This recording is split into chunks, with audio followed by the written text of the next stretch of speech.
Hey guys, welcome back to the garden. I hope you're having a wonderful day. Today is going to be our 2-month update video on the way we disposed of our succulents, which was essentially we're trying to make compost out of them. We're seeing if they are maybe a viable option for compost. We're going to see how fast they broke down in this bin here, or if they even broke down at all. It looks like we've got some lettuce growing right up on top here, and then something that resembles yeah, that's cilantro. We got cilantro growing there too. I have no idea where that came from, but let me pull that out of there.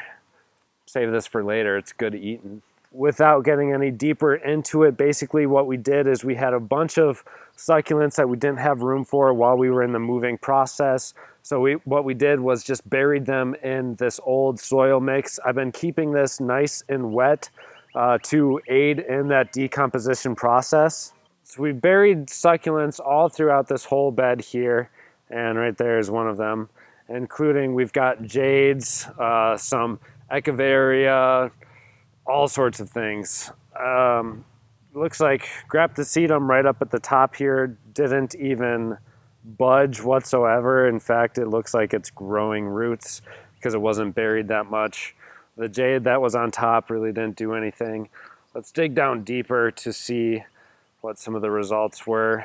Here we've got a stem. Looks to be probably from our Jade. That's almost broken down. It's really, really soft. Here's some leaves. There's one of our stems. That's nearly broken down. It's getting there. And then down even deeper, here is another stem of a Jade, but this one you can see it's completely hollowed out into nothing. That one's completely gone. That one didn't do too bad.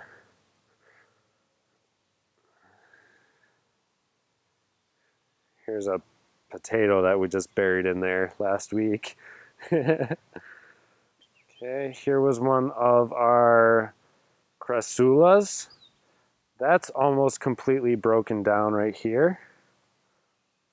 You can see all these little petals that are left there are totally broken down. We just have the stems. Here is another stem section completely broken down. It's just absolute mush by this point. There we go. That's kind of what I was looking for. It's this right here. This was a larger leaf that was completely buried, and it feels like a tiny little water balloon. See there? It just squeezed out all the water. So there's a lot of water content in these succulents, which actually I think made them break down fairly quick when they were underneath the surface here. We're not finding really hardly any remnants of the older leaves that were buried. Again, this is the one that was on top, but anything that was completely buried is almost non-existent at this point. I would say that's fairly conclusive that after 2 months we were left with nothing but you could get a little bit of the skin that was on the outside of the leaf there, but everything else was almost completely broken down already. And this isn't even like a vermicompost or anything like that. This doesn't have any worms, no living microbes. This was basically starting from scratch, just using some old soil with a bunch of succulents dumped in there. And even at that, they still did decay quite fast. It was, like I said, 2 months and we've gotten these results. So I'm not sure exactly what this would supply your garden with in terms of nutrition for your plants and as a compost. But as far as just a medium to throw into your worm bin or your compost pile or anything like that, succulents get the go-ahead and they decay pretty quickly and also can provide some water content and moisture in that compost bin, which is going to help the whole process overall. You don't want a compost pile that's completely dry. It just won't perform as well. So that moisture is going to be a good benefit of these succulents here. So thank you guys all so much for watching today. I hope you found it entertaining and possibly even learned a little bit. We'll see you guys in the next episode.